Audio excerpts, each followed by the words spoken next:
Alors, rebonjour à toutes et à tous. Merci de votre présence et de votre participation active dans le chat. On a bien remarqué ça, ça fait plaisir.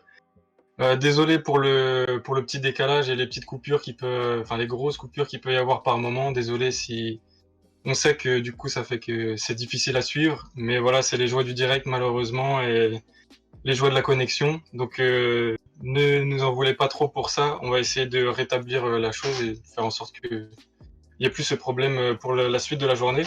Pour que ça se passe. Désolé pour ma chaise qui grince aussi, je sais pas si vous l'entendez, ça c'est terrible.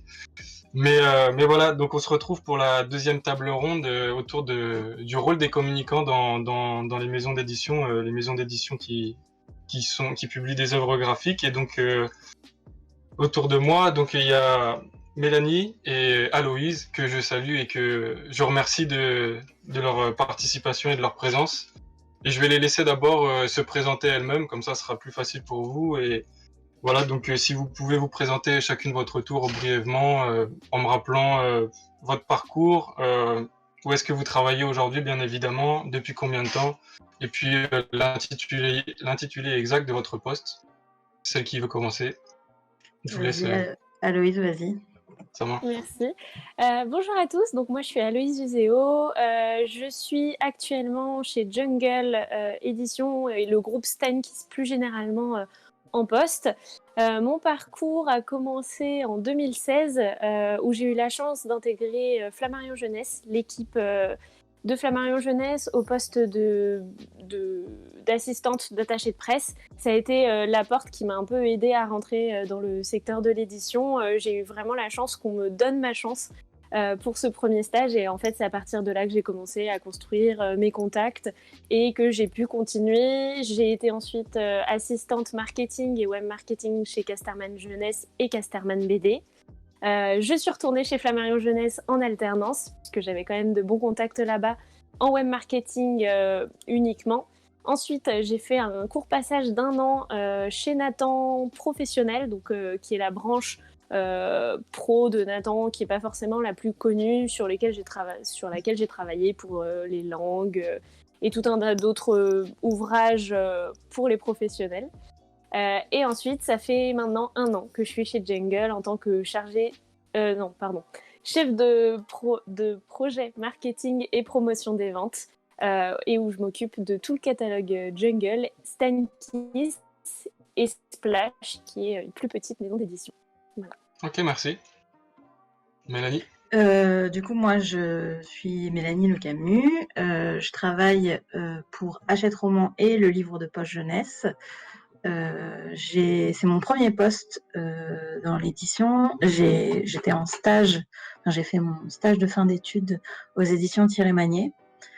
Pareil, j'ai eu la chance qu'on me fasse confiance et qu'on m'apprenne plein de choses dans ce stage parce que j'avais un master qui était plutôt orienté recherche. Donc voilà, j'étais très contente. J'étais à la presse et à la promotion. Et c'est un stage qui m'a énormément plu et qui m'a donné vraiment envie de poursuivre dans la communication. Ok, ça marche. Donc, ce qui est bien aujourd'hui avec cette table ronde, c'est que du coup, on a quelqu'un qui est en communication et quelqu'un qui est en marketing. Donc, je sais que parfois on peut faire un peu amalgame, mais c'est intéressant d'avoir justement ces deux dimensions-là.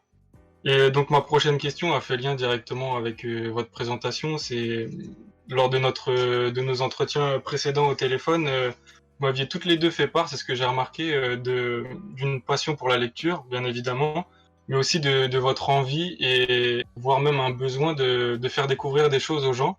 Donc là, des lectures pour le coup. Et c'est mon impression, mais je trouve que le rôle du communicant, il n'est pas toujours perçu à sa juste valeur. C'est un peu un métier de l'ombre qui n'est pas mis en avant. Pourtant, c'est un rôle crucial puisque c'est lui qui est le liant entre le public et la maison. Et ça reste parfois flou pour certaines personnes. Alors ma première question, donc, ça serait, est-ce que vous pourriez revenir plus spécifiquement sur vos missions au quotidien, donc pour le marketing et pour la communication. Celle qui veut commencer, comme vous voulez.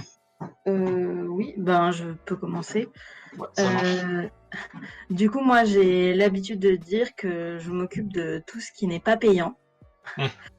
Donc, je m'occupe de la presse, donc des relations presse, du lien avec les journalistes, avec nos blogueurs partenaires aussi.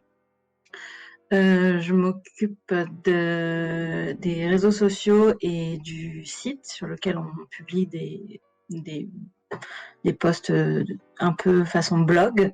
Ok. Je m'occupe aussi des salons et des dédicaces en librairie.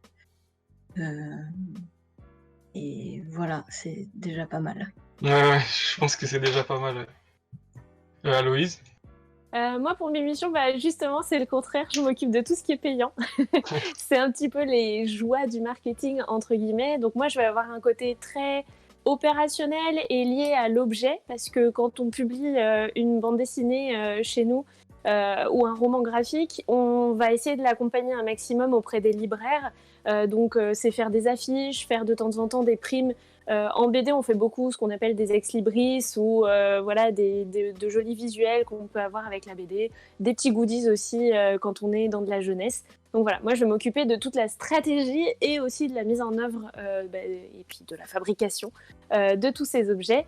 Je m'occupe aussi de la relation avec notre diffuseur qui est donc celui qui va diffuser auprès des libraires nos livres. Le diffuseur que nous on a aujourd'hui, c'est Interforum. J'ai aussi un petit peu quelques missions sur la mise en ligne et la mise en vente numérique de nos bandes dessinées, puisqu'on a aussi des versions numériques.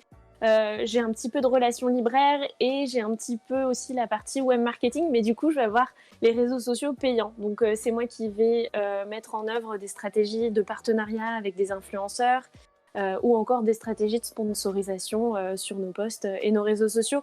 Et là, vraiment, cette partie, je la travaille main dans la main avec l'équivalent de Mélanie chez nous, qui est notre community manager, pour voilà, avoir des stratégies à la fois qu'on va développer en interne, mais pour lesquelles on va être aidé aussi avec des influenceurs ou des posts sponsorisés. C'est ça, Voilà pour mes missions. c'est ça, donc vous dites que vous travaillez main dans la main avec l'équivalent de Mélanie chez vous, mais du coup, qui s'occupe de la stratégie de communication? C'est vous toutes les deux ou c'est vous d'abord Nous, au toutes les deux. préalable Ok, c'est vraiment un travail Mm-mm. en commun, quoi. C'est ça, ça a été un choix. Alors, nous, le groupe Stankeys, on est une très petite équipe. Donc, on est 18 personnes, il me semble, si je dis vraiment pas de bêtises, j'espère oublier personne. Mais voilà, c'est un petit groupe finalement. Et donc, du coup, forcément, les postes et les rôles vont beaucoup s'imbriquer et travailler ensemble. Je sais que je suis passée par de plus grandes maisons, et je pense que Mélanie, tu sauras le dire peut-être mieux que moi, mais les grandes maisons d'édition, souvent, sont plus cloisonnées. Enfin, voilà, ont la possibilité aussi d'avoir un poste dédié à chaque chose. Nous, beaucoup moins. Ce qui fait qu'aujourd'hui, toute la stratégie de communication, on a décidé de la faire dans un mix entre notre community manager, qui est aussi au service communication, et puis moi qui suis plus côté marketing. C'est intéressant parce que du coup, ça nous permet d'avoir aussi nos deux visions. Parce qu'on n'a pas du tout les mêmes expériences, la même façon de voir les choses. Et donc, je trouve que ça apporte aussi d'autant plus. Ok. Je veux juste intervenir en disant que nous aussi, on n'est pas une grosse équipe, on Ok. est entre 15 et 17, il me semble. Et pareil, on travaille vraiment en synergie avec Apolline qui qui est chef de produit marketing. Et on essaye de tout faire en interne. Donc, on est aussi une petite équipe qui travaillons ensemble à cette synergie de communication et de marketing. Et du coup, vous ressentez ce cloisonnement dont parle Aloïse dans les grandes maisons d'édition où du coup l'effectif est plus... Parce que là, de ce que je comprends, c'est que moins l'effectif, plus il est réduit, plus la synergie est possible, en fait, c'est ça? Alors que dans une grande maison d'édition, pardon, il y a le cloisonnement dont vous parliez. Il y a le cloisonnement, mais il y a aussi je sais qu'il y a beaucoup de maisons d'édition qui n'ont pas leur communicant en interne, qui ont une attachée de presse, et le community manager, c'est quelqu'un qui vient d'une agence ou quelqu'un en freelance. Et du coup, c'est différent. Et nous, on a la chance d'avoir ces postes qui regroupent plusieurs choses, parce que généralement, il y a des postes de community manager, il y a des postes d'attaché de presse, il y a des postes de chargé de salon, etc., etc. Et ça fait plusieurs postes et c'est toujours plus difficile de travailler ensemble quand on est plus nombreux. Et dans des plus petites équipes, je trouve que c'est plus facile et que ça marche bien. En fait. Je suis d'accord, c'est vrai que c'est plus simple quand on est une petite équipe de pouvoir se coordonner en fait, parce que le marketing, la communication, au final, il faut que ça fasse un bloc. Moi, c'est ce que j'ai pu voir, il faut qu'on soit quand même coordonnés et qu'on ait tous un message logique, que ce soit envers les communautés via les réseaux sociaux, les journalistes, en salon ou auprès des libraires. Il faut quand même que tout ça fasse bloc. Et donc, du coup, c'est important de se coordonner et c'est vrai que plus on est, plus c'est compliqué, quoi. D'accord. Mais du coup, pour revenir directement sur vos missions et faire le lien, Mélanie, vous disiez que vous êtes dans la partie qui s'occupe du non payant, mais de ce qui n'est pas payant. Mais pour le coup, ma prochaine question, ça serait, c'est quoi la spécificité pour la communication et le marketing? Comment est-ce qu'on communique sur un livre? Comment est-ce qu'on fait pour vendre un livre? Puisqu'en soi, c'est pas n'importe quel objet, c'est un objet qu'on côtoie tous au quotidien, mais c'est pas n'importe lequel, c'est pas vendre du dentifrice pour reprendre ce que vous disiez au téléphone la dernière fois. Donc comment est-ce qu'on communique autour de ça? Comment est-ce qu'on communique autour du livre? Il y a plein de façons différentes de communiquer autour du livre. Je sais pas si je dois orienter ma réponse surtout sur la partie livre graphique. Comme vous voulez, ouais, livre graphique, ça serait le mieux, ouais. Ce qui est intéressant avec donc nous on n'a pas beaucoup de livres d'œuvres graphiques dans notre catalogue, on en a quelques-unes depuis 2019 maintenant. Ce qui est intéressant, c'est que on peut travailler sur l'image, ce qu'on n'a pas forcément l'habitude de faire quand on a des livres normaux, j'ai envie de dire, avec que du texte. On a la possibilité de travailler sur l'image et c'est intéressant parce que ça donne vraiment un aperçu de l'univers très facilement en fait. Donc je trouve que c'est à la fois plus difficile et plus facile de travailler sur l'œuvre graphique parce que justement on a ce support en plus pour attirer les lecteurs dans l'univers en leur montrant tout de suite des images. C'est vrai que quand les gens ils voient l'intérieur de Heartstopper ou de Strawberry Moon, tout de suite ils sont intrigués parce que c'est des dessins qui sont hyper chaleureux, très mignons, pour Strawberry Moon où on voit tout de suite qu'on est dans un univers fantastique avec des sirènes, etc. Et du coup, c'est ça qui me plaît beaucoup. Mais c'est vrai que donc, dans mon métier, il y a plusieurs parties. Il y a effectivement le lien avec les lecteurs qu'on a beaucoup grâce à notre Instagram. Mais il y a aussi le lien avec la presse qui est, pour moi, je trouve plus compliqué parce que il faut avoir des contacts en fait. Et quand on se lance dans la communication, c'est toujours difficile d'avoir son portefeuille de contacts et de savoir à qui s'adresser, comment s'adresser à ces personnes et pourquoi est-ce qu'on ne nous répond pas. Mais avec les lecteurs, ce qui est bien, c'est qu'on a un lien qui est vraiment direct avec des réactions qui sont quasi immédiates et tout ça et que j'aime beaucoup. Ok. Moi, je veux rejoindre ce que tu disais sur le côté, on a un support graphique et effectivement, c'est hyper intéressant. Moi, pour avoir fait donc la partie roman dans mes expériences passées et de la BD, c'est vrai que à chaque fois, je m'intéresse quand même au contenu. Donc, je vais lire les BD, je vais lire les romans qu'on va proposer ensuite. Mais quand on a un support graphique, tout de suite, ça aide à se dire, voilà, moi je veux absolument le montrer aux libraires, aux représentants qui vont ensuite aller le vendre. Il faut qu'ils voient ce dessin qui est magnifique et ça fait en fait un argument, je trouve, en plus. Le texte, il faut quand même pousser les libraires à le lire, ce qui n'est pas toujours évident parce que ils en reçoivent un nombre absolument incalculable, ils sont obligés de faire des choix, alors qu'une BD, ils peuvent déjà se faire une idée en la feuilletant, en voyant la couverture. Et c'est vrai que ça aide beaucoup. Et c'est pareil pour les lecteurs, du coup, nous, ça nous donne du contenu pour les réseaux sociaux. ça nous donne du contenu, ce que je disais tout à l'heure en marketing, quand on va faire des opérations un petit peu spéciales pour pousser une collection, une série. Du coup, on va chercher des objets, on va chercher à les logotyper, entre guillemets, plus facilement qu'un roman où on va juste avoir la couverture ou la quatrième. Là, on a une multitude de dessins, d'esquisses, parfois on a les crayonnés des auteurs, enfin on a des éléments hyper nombreux et hyper intéressants pour pousser le côté graphique. Et aujourd'hui, que ce soit sur les réseaux sociaux ou dans la vie de manière générale, on est de plus en plus sur l'image, je trouve. Et c'est ça qui est d'autant plus intéressant pour la BD ou le roman graphique ou même le manga, c'est que il peut pousser cette image toujours un peu plus. Donc c'est vrai que c'est un support sur lequel il est hyper intéressant de travailler. Après, moi, ce que je trouve hyper intéressant et important dans l'édition et dans les métiers de la communication, du marketing, ça dépend des maisons, mais on n'est pas toujours intégré au même moment à l'édito, en fait. Des fois, on va découvrir des titres sur lesquels il faut qu'on travaille.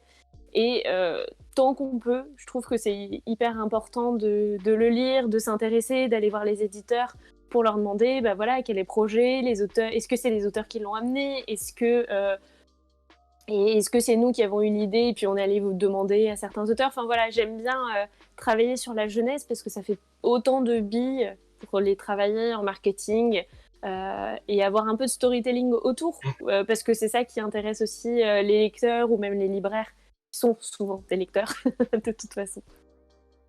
Ok, merci à toutes les deux parce qu'il y avait une question dans le chat pour demander quelle était la différence entre communiquer sur une œuvre graphique et puis une œuvre de littérature, enfin de texte. Donc vous y avez répondu quand même. Donc merci et je vais poursuivre avec une autre question. Parce que Mélanie, vous m'aviez confié votre intérêt pour la littérature jeunesse. Vous me disiez que vous la trouviez plus fraîche et qu'elle abordait autant les mêmes thèmes que la littérature générale. Et Aloïse, vous, de votre côté, vous m'aviez confié que vous aviez d'abord développé une passion pour la littérature jeunesse, puis les mangas, et en fait, votre amour de la BD est venu plus tard, une fois adulte, donc c'est assez marrant. Et je fais le lien du coup avec la précédente question, on abordait la perception du métier, comment est-ce que les communicants étaient perçus. Et c'est aussi peut-être que mon impression, mais je pense qu'elle est partagée par d'autres. Comme quoi que dans la société actuelle, on a un peu tendance à affilier tout ce qui est de l'ordre de la bande dessinée, du dessin, et c'est pour ça qu'on peut faire la même réflexion à propos des films d'animation, à ce qui est à forcément un univers enfantin. C'est tout de suite lié à l'enfantin et on juge que c'est pas pour les adultes que ça ne les regarde pas. Et c'est comme s'il y avait une sorte de réserve sur la complexité, que pourrait apporter le graphisme en fait. Et même si ça change, on peut remarquer que ça change avec les romans graphiques, mais ma question c'est de savoir, est-ce que vous, dans votre travail, justement, dans votre communication sur les œuvres graphiques, vous ressentez et vous prenez en compte ces réserves que certains peuvent avoir? Est-ce qu'elles influencent votre communication et plus généralement, puisque c'est une difficulté dans ce cas-là, quelles sont les difficultés de votre métier? Comme tu veux. Vas-y. Alors pour commencer, oui, sur mon expérience de la lecture, moi ça fait très très très longtemps que je lis. Je pense que la BD, je l'avais en fond dans ma jeunesse parce que j'ai un père qui est un grand fan de BD. Ça m'a intéressée petite, hein. J'ai lu tous les Astérix, tous les Lucky Luke, etc. Mais c'est vrai que je l'ai oublié, je l'ai un peu oublié, mis de côté pour la littérature. D'ailleurs, je crois que ça se voit encore. Que voilà, j'ai appris à aimer la littérature jeunesse, puis la littérature ado. La littérature générale m'intéresse, mais c'est vrai qu'on retrouve des choses dans la littérature ado et aujourd'hui jeune adulte que j'ai l'impression que les auteurs de littérature générale se permettent moins en fait. On a l'impression que voilà, l'imaginaire est beaucoup plus développé en littérature jeunesse ou young adult, qui se permettent plus de choses, qui vont plus loin et c'est ce qui faisait que voilà, j'ai adoré ça. Et en fait, il y a quelques années, quand j'ai commencé mon stage chez Kersterman, j'ai commencé à découvrir que la BD, en fait, avait autant d'ouverture que la littérature jeunesse ou young adult que j'aimais autant, qu'il y a aujourd'hui une offre graphique qui est pléthorique, parce qu'on va aborder énormément de thématiques, avec un nombre de choix graphiques qui est quasiment infini. Et c'est comme ça qu'aujourd'hui, je lis même plus de BD que de romans dans ma vie de tous les jours. Et sur ce que tu disais, effectivement, je suis d'accord sur le fait que le graphique aujourd'hui est encore un peu perçu comme pour la jeunesse. Mais grâce au développement du roman graphique, de plus en plus d'adultes vont aller vers de la littérature graphique. J'ai pu en discuter avec des libraires, etc. C'est vrai qu'aujourd'hui, on a une offre tellement différente de la BD qu'il y avait il y a 20 ans, par exemple, qu'on a de plus en plus d'adultes qui vont se dire « Ah, finalement, ça peut être pour moi », parce qu'on va toucher des sujets hyper forts. Enfin, par exemple, il y en a plein, mais il y a Podum qui touche au féminisme, qui est sorti l'année dernière, qui a été 1000 fois récompensé par des prix. On va toucher aussi des sujets comme La Bombe, c'est une BD de chez Glénat, qui touche à l'histoire de la bombe atomique. Enfin, c'est aujourd'hui des sujets, et puis il y a des sujets de société. Moi, je le sais parce que chez Stankiss, on a des romans graphiques. Là, récemment, on a sorti des titres comme Naoto qui parle de la catastrophe de Fukushima. Les espionnes racontent sur le métier d'espionne, qu'est-ce que c'est. Et ça, c'est vraiment des romans graphiques qui s'adressent aux adultes. Et je pense que de plus en plus, on arrive à proposer aussi aux adultes un contenu qui est fait pour eux, avec aussi des graphismes qui sont adaptés, parce qu'on va aller sur des dessins qui sont un petit peu plus exigeants peut-être, qui les feront moins penser à ce qu'ils ont pu lire enfant. Et on a encore cette image du graphisme, c'est pour les plus jeunes, mais je trouve que de plus en plus, on arrive à accrocher les générations des plus de 30 ans au graphique, en fait. Et je pense que c'est une tendance qui va continuer avec les années. Je suis assez d'accord, ouais. Nous, par exemple, sur Heartstopper, c'est un roman qu'on conseille, un roman graphique qu'on conseille à partir de 12-13 ans. Et donc vraiment pour des collégiens à la base, mais c'est vrai que les lecteurs de Heartstopper, ils peuvent être beaucoup plus vieux, et dans les retours qu'on a à propos de cette histoire, c'est vraiment ce que j'aurais adoré lire quand j'étais ado et tout ça. Et je trouve qu'il y a une vraie curiosité des amateurs de romans graphiques vers ce qui peut être plus jeune. C'est la même chose pour Strawberry Moon, qui est vraiment un roman graphique à partir, pareil, de 10-12 ans, mais qui a été lu par des personnes beaucoup plus vieilles, et dont les retours disent à chaque fois c'est super frais, c'est court, c'est simple, mais vraiment l'univers il est chouette, les illustrations elles sont magnifiques, et les gens sont aussi attirés par justement les illustrations et le fait que ce soit une lecture plus détente, j'ai l'impression. Je suis d'accord. C'est vrai que des fois, c'est amusant de voir que certains titres que nous, on aurait tout de suite classés en jeunesse et pour lesquels on va faire de la communication, du marketing auprès de la jeunesse, et ben, on a des fois des retours d'adultes, tout simplement, ou de jeunes adultes, souvent. Et oui, c'est amusant de voir que ça se décloisonne petit à petit, qu'on arrive à toucher plus de public aujourd'hui. Ok. Ma prochaine question, je voulais poursuivre sur ce que j'appellerais une difficulté, je pense, qui est de taille et qui n'a échappé à personne cette année et l'an passé, qui est la crise sanitaire. C'est pour ça qu'on fait cet événement en live aujourd'hui. Donc, je bascule vraiment sur un autre sujet, mais enfin, est-ce que vous avez ressenti une différence avec la crise sanitaire dans votre métier au quotidien, sur la façon dont vous deviez communiquer sur les livres? Est-ce que ça a entravé votre travail? De notre côté, c'est vrai que quand il y a eu le premier confinement, quand les librairies étaient toutes fermées, ça a vraiment changé quelque chose. Ouais. Mais je pense que c'était plus dur pour le marketing qui devait faire des reports toutes les semaines, plutôt que nous qui étions juste en train d'attendre qu'il y ait de nouveaux livres qui sortent et de parler de ceux qui étaient déjà sortis en attendant. Euh, et après, ce qui a vraiment changé, c'est le fait qu'il y ait plus de salons quasiment et que les dédicaces en librairie ne se fassent peu ou plus. Donc c'est ça qui est difficile. Et on a des auteurs qui sont très demandeurs, qui aiment rencontrer leurs lecteurs, etc. et qui n'ont plus la possibilité d'avoir ce lien direct avec les gens qui ont lu leur roman. Et je pense que c'est ça le plus difficile, en fait, de parvenir à gérer cette demande qui ne peut pas être rencontrée et de travailler sur des salons qui finissent par être annulés 1 ou 2 mois avant. C'est ça qui a vraiment changé, mais après, on sait que c'est passager et que ça va revenir et que le public sera au rendez-vous, parce que je pense que eux, ils sont aussi très friands de rencontrer les auteurs des romans ou des romans graphiques qui leur ont plu, et surtout quand c'est des romans graphiques, quand ils peuvent avoir un petit dessin.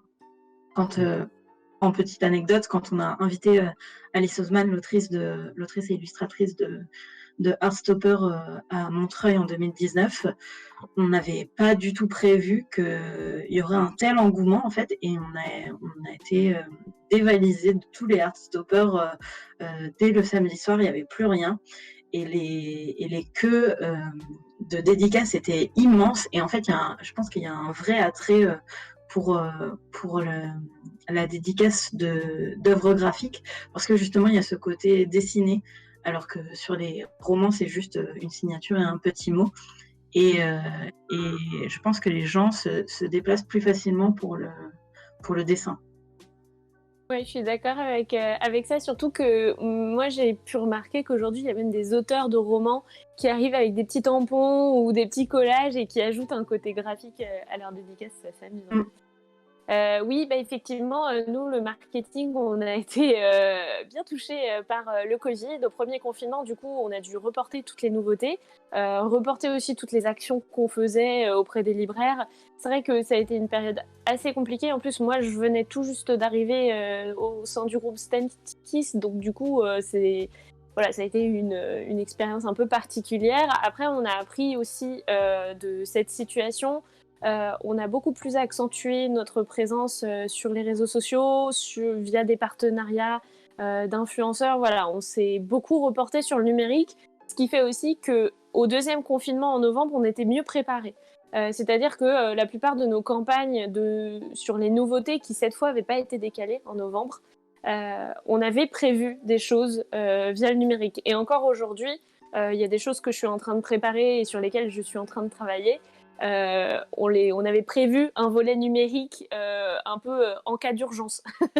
Donc c'est vrai que ça nous a obligés à repenser les lieux et effectivement les liens aussi, que ce soit avec les libraires ou avec les lecteurs. Aujourd'hui, malheureusement, parce que c'est pas le même lien, on est obligé de faire nos présentations auprès des libraires via des lives, via des réunions virtuelles, qui a moins d'attrait, mais il permet quand même de garder un lien. Pareil avec nos lecteurs, on essaye d'organiser des lives, etc. On attend dans le retour des dédicaces, parce que effectivement, je pense qu'il y a une vraie attente des lecteurs de revenir et de revoir leurs auteurs. Nous, on l'a même vu en librairie à la sortie de chaque confinement. Il y a eu un gros retour des lecteurs en librairie. Ils s'étaient vraiment très demandés. Enfin, on a eu de très bons retours et ça faisait plaisir de voir que les lecteurs retournaient en librairie dès qu'ils en avaient l'occasion aussi. Parce que je pense que voilà, le Covid a retiré ce lien, mais on est dans l'attente, tout le monde et tous les lecteurs sont dans l'attente d'y revenir en fait. Nous, on avait déjà commencé à faire des lives sur notre Instagram de temps en temps, mais c'est vrai c'est quelque chose qu'on a beaucoup développé pendant le confinement. Faire des lives avec l'équipe, avec des auteurs, lancer des lectures communes avec des quiz sur Twitch. On s'est lancé sur Twitch, on s'est lancé sur TikTok. Enfin, on a vraiment développé notre communication numérique pour pouvoir pallier au fait qu'on n'ait plus de salons et de dédicaces, etc. et qu'on ne puisse plus rencontrer les auteurs en live. Ça marche. Merci à toutes les deux. On me dit qu'on va faire une petite pause. On va juste faire une pause de 2 minutes avant de prendre les questions du public. Et j'avais aussi une question sur vos coups de cœur. Donc on revient dans 2 minutes, histoire de régler le problème de décalage pour que pour que ce soit bon. Voilà, merci à vous, on revient dans 2 minutes.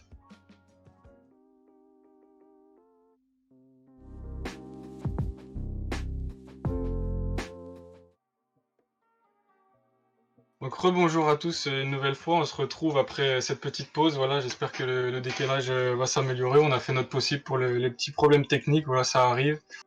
Et donc on va reprendre avec nos 2 intervenantes pour la table ronde, la deuxième table ronde sur le rôle des communicants.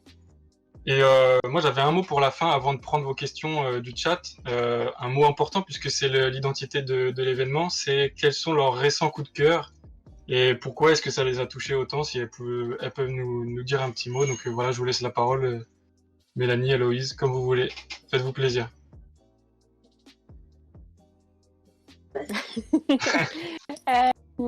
Moi, je trouve que l'avantage, ou peut-être le désavantage, parce que ça remplit mes bibliothèques, de travailler dans une maison d'édition, c'est que on lit tout un tas de choses, on découvre plein d'auteurs, et forcément, moi, j'ai été coup de cœur dans ma propre maison d'édition, et celui que j'avais très envie de présenter, c'est Le Baron Perché de Claire Martin, et il est sorti en janvier dernier. Nous, c'était très frustrant, parce que suite au Covid l'année dernière, il devait sortir l'année dernière, mais on a été obligé de le repousser, et j'avais très hâte qu'il sorte en librairie. Moi, déjà, j'ai eu un coup de cœur sur le parcours de l'autrice, qui en fait est une toute jeune autrice. C'est sa première bande dessinée. C'est son premier projet. C'est une bande dessinée de 128 pages, adaptation d'un d'un monument en fait de la littérature qui est beaucoup prescrit, etc. Et elle s'est quand même attaquée à ça, et elle a fait le scénario, elle a fait les dessins, elle a fait la couleur. Enfin, elle s'est lancée vraiment dans un énorme projet. Et rien que pour ça, j'ai trouvé ça génial. Et moi, je suis tombée amoureuse de ses dessins. Voilà. Je tombe forcément sur ma page préférée. Voilà. Je trouve ça absolument magnifique. Elle a fait un travail superbe, et en termes d'adaptation, c'est pas toujours évident d'adapter un roman parce qu'il faut pas perdre le rythme, il faut pas perdre le fil, et elle a super bien fait là-dedans, alors que c'est son premier projet. Donc moi, énorme coup de cœur pour ce très bel album. Ok, merci. Nous, c'est vrai qu'on n'a au final pas beaucoup d'œuvres graphiques, et même si j'adore Heartstopper de tout mon cœur, et Strawberry Moon aussi, mon coup de cœur, mon dernier coup de cœur en date, vraiment, c'est ce roman, Rose Rage, d'Ilana Quentin, qui est une autrice qu'on suit depuis super longtemps, qui avait publié chez nous Georges Le Monde et moi. Et là, en fait, c'est donc notre éditrice Isabelle qui m'a envoyé ce texte un peu avant Montreuil 2019, en me disant tu peux le lire et me dire ce que tu en penses. Et quand j'ai fini ce roman, je suis allée voir Isabelle et je lui ai dit il faut absolument qu'on publie. Donc voilà, ça c'est vraiment le genre de roman où tu te dis j'aurais adoré lire ça quand j'étais au lycée. C'est l'histoire d'une jeune fille qui a son éveil au féminisme suite à une injustice dans son lycée, où une fille est renvoyée pour avoir tabassé un mec dans la cantine qui lui avait touché les fesses, alors que lui, il a rien du tout.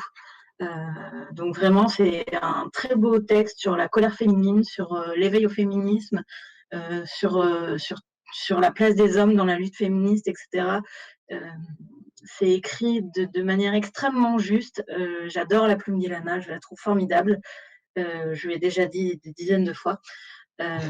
Donc voilà, c'est vraiment un très beau roman. Ilana, en fait, elle a fait des études je ne veux pas dire de bêtises,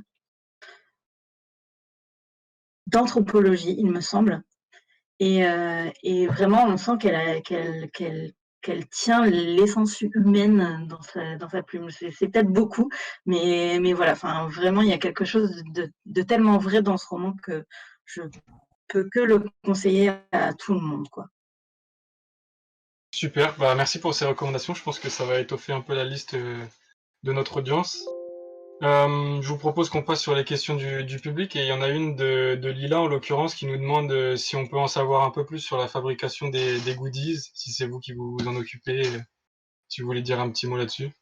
Oui, en effet, c'est moi la stratégie qui fait un petit peu déjà commencer par définir qu'est-ce que j'imaginerais, parce que c'est toujours mieux perçu quand on a un petit goodies qui est lié à l'univers en fait de la bande dessinée. Donc c'est moi qui vais commencer à réfléchir, à proposer aussi à la partie commerciale, parce que c'est eux qui vont, c'est les représentants, mine de rien, qui vont les vendre aux libraires. Donc j'essaye quand même de prendre les différents avis. Une fois qu'on a validé la prime qu'on veut, et c'est moi qui vais effectivement travailler main dans la main avec ma fabricante qui est vraiment spécifique au marketing. Et on va chercher des fournisseurs qui pourraient le faire. Par exemple, récemment, j'ai fait des pins pour notre collection d'héroïnes Miss Jungle. Je suis en train de travailler sur d'autres choses. J'ai fait des stickers phosphorescents sur la brigade des cauchemars. Donc c'était un petit peu un clin d'œil aux cauchemars et aux stickers phosphorescents qu'on peut avoir la nuit dans les chambres d'enfants. Voilà, c'est tout un travail très long jusqu'au moment où on va enfin pouvoir les avoir en librairie. Mais effectivement, je m'occupe de la chaîne de A à Z, même si il y a d'autres acteurs qui vont m'aider, et notamment la fabricante qui m'aide quand même à me donner des idées de à qui on peut demander ça. Ok. On a une autre question aussi, toujours de Lila, je crois. C'est comment choisir les œuvres à faire gagner lors d'un concours pour ne pas en faire à chaque œuvre et pas perdre le côté inédit du concours. Nous, on fait des concours souvent sur Instagram, et c'est vrai qu'on le fait pas pour tous les titres. On le fait souvent quand c'est des enjeux, ou quand on a, par exemple, là, on a fait une petite box pour les blogueurs avec des biscuits pour la sortie de la passeuse de mots. Et on a gardé une box de côté pour pouvoir l'offrir, la faire gagner sur Instagram. Après, il y a parfois des auteurs qui nous demandent si on peut organiser des concours avec leurs livres. Et généralement, si on n'a rien de prévu, on le fait. Mais c'est vrai qu'on ne le fait pas sur tous les livres et qu'on ne le fait pas toutes les semaines, parce qu'on n'a pas envie non plus que les gens soient abonnés à notre compte Instagram juste pour pouvoir participer au concours. Après, pareil, en fait, quand j'établis la stratégie marketing, et notamment la stratégie avec notre community manager sur notre stratégie sur les réseaux sociaux, on prend les titres en fait un par un, et on voit celui-là, il va être mis en avant par tel influenceur. Celui-ci, j'ai déjà beaucoup de travail en librairie, donc on va pouvoir mettre en avant le fait qu'il y a un goodies à gagner quand on achète l'album. Donc faire un concours, pas forcément, parce qu'on a déjà d'autres choses qui sont mises en place. Voilà, on répartit un petit peu en fonction de la stratégie qui est déjà mise en place en librairie, de ce qu'on pourrait faire. Effectivement, quand on a un auteur qui a très envie de faire un petit concours avec un truc en plus ou des choses comme ça, on n'hésite pas à le faire. Et puis quand on a des titres à très gros enjeux, en général, on fait quand même un jeu concours dessus. Ouais, ça c'est pas une question du chat, je m'excuse, mais pour le coup, je repense à ça parce que Mélanie en parlait tout à l'heure pour les difficultés liées au Covid. Mais c'est quoi votre relation avec l'auteur? Vous discutez avec lui au quotidien? Enfin, j'imagine qu'en plus avec la crise sanitaire, ils sont à la fois compréhensifs sur le fait que les choses sont compliquées, mais que comme Mélanie disait tout à l'heure, il y a une grosse attente quand même de leur part. Donc, est-ce que vous êtes vraiment en contact au quotidien avec eux? Moi, oui. C'est vrai que je suis souvent en contact avec eux, rien que pour les tenir au courant de ce qu'on a prévu, et pour faire le lien avec la presse. Voilà, et aussi, comme on organise souvent des lives, c'est moi qui gère ça avec eux. On peut organiser aussi des takeovers sur nos réseaux sociaux, et du coup, on a besoin d'eux. Enfin, moi, j'hésite pas à les solliciter, et c'est vrai qu'ils sont plus souvent en contact avec moi qu'avec notre chef de produit marketing. Bah oui, justement. Moi, c'est pareil. Du coup, c'est vrai que les auteurs sont plus souvent en lien avec la communication, parce qu'il y a un côté très direct où s'il faut répondre à une interview, s'il faut faire quelque chose en live, etc.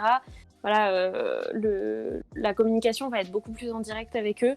Moi, j'ai intégré depuis 1 an le groupe, et ça fait 1 an que je travaille pour mettre mieux au courant les auteurs, pour qu'ils sachent que on fait tout un tas de choses pour la sortie de leur bouquin. On essaye de mettre en œuvre beaucoup d'éléments et de stratégies.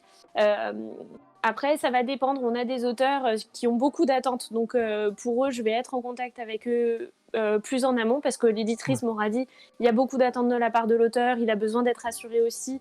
Donc voilà, je vais les avoir en amont au téléphone pour leur expliquer tout ce dont tout ce sur quoi on est en train de travailler. Et après, de toute façon, je tiens au courant les auteurs. Une fois, je fais un point en fait chaque mois sur les parutions du mois précédent pour leur dire voilà, on a eu tout ça qui a été mis en place. Voilà, on va essayer de les tenir au courant le plus possible. Après, c'est vrai que moi, c'est compliqué de les avoir au quotidien en contact parce que il y a des choses qui suivent un petit peu leur cours et puis c'est toujours compliqué parce que en marketing, on a beaucoup de choses qui se croisent et voilà, j'essaye de les rentrer dans mon quotidien un maximum. Ok. Et une dernière question pour prendre une dernière question du chat, et je pense que c'est une belle question pour conclure.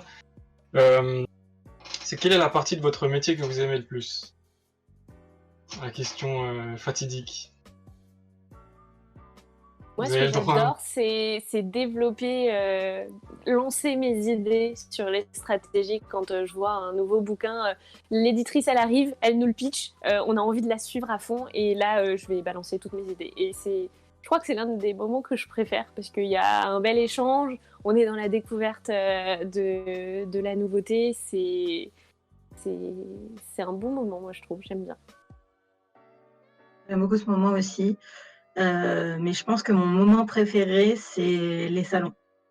Vraiment, c'est une partie de mon travail que j'adore, de pouvoir accompagner les auteurs, de rencontrer les lecteurs en vis-à-vis, de voir la relation que les auteurs ont tissée avec les lecteurs aussi, c'est formidable. Enfin, on a des gens qui étaient venus pour voir Alice Oseman en dédicace, qui ont pleuré d'émotion. Enfin, c'est des très beaux moments et c'est des moments qui nous rapprochent des auteurs et de nos lecteurs. Et vraiment, ça me manque beaucoup. Je comprends. Je comprends tout à fait. Je sais pas si on a le temps pour une autre question. Je disais celle-là pour conclure, mais s'il n'y a pas d'autres questions, hop. On a encore du temps, donc je vais prendre d'autres questions. Désolé, je pensais que c'était celle pour conclure, mais non, on va en prendre d'autres. Alors, je reviens sur une question de Lila qui nous demandait, niveau communication et marketing, s'il y a une différence entre la stratégie, il y a une différence de stratégie, pardon, entre la promotion des œuvres jeunesse et les œuvres dites pour adultes. Est-ce que vous voyez une différence dans votre façon de travailler sur ce point-là? Bon, du coup, Complètement. ouais. Complètement. disait très Moi, bien. du coup, je suis bicéphale puisque j'ai la partie de jungle qui est vraiment très tournée vers la jeunesse ou parfois l'humour, mais globalement, on est vraiment très jeunesse aujourd'hui. Et le groupe la maison d'édition Stankiss qui est vraiment pour le coup sur du roman graphique adulte. C'est vrai qu'on n'a pas du tout la même communication en jeunesse. On va être plus sur du goodies, voilà, on a envie d'attirer les jeunes lecteurs, on a envie d'attirer les parents. Donc on va avoir une communication vraiment envers eux. Il faut qu'en librairie, l'enfant voit, voilà, il peut avoir un goodies qui lui plaît énormément ou il a vu l'affiche. Enfin voilà, on a un côté très visuel où on a envie de plaire aux enfants ou aux parents, parce que des fois, on a des titres, par exemple, le Baron Perché aussi, c'est très prescrit. Donc voilà, il faut que les adultes tiltent sur le titre, etc. Mais encore une fois, c'est envers leurs enfants. Ou la jeunesse. Sur l'adulte, on va avoir une communication qui est beaucoup plus sur la thématique, mettre en avant qu'on est sur une thématique de société très forte, que c'est bien traité aussi par l'auteur. Donc nous, par exemple, auprès des libraires, on va tout faire pour qu'ils les lisent, parce que des fois, c'est des sujets qui sont assez complexes. Je pense, par exemple, à la sortie d'usine qu'on va sortir dans pas longtemps, qui parle de la désindustrialisation de la France, des entreprises françaises qui sont démantelées, etc. C'est pas un sujet facile, donc forcément on va essayer de le travailler soit avec des influenceurs qui vont aider à faire comprendre la thématique, soit en le mettant en lecture, ou du coup côté presse aussi, ça va pas mal aider d'avoir des avis de journalistes sur le sujet. Sur ces titres. Donc effectivement, on a une vraie différence entre les deux parce que c'est pas le même public visé. Moi, je j'ai pas trop de comparatifs avec l'adulte parce que c'est vrai que nous, on fait que de la jeunesse, mais il y a une petite différence entre les romans pour les plus jeunes lecteurs. Donc nous, on est à partir de 8 ans jusqu'aux jeunes adultes. Donc c'est vraiment pas la même façon de communiquer entre la jeunesse et les jeunes adultes, puisque pour les plus jeunes, généralement, on s'adresse à leurs parents finalement, parce que c'est eux qui ont le porte-monnaie.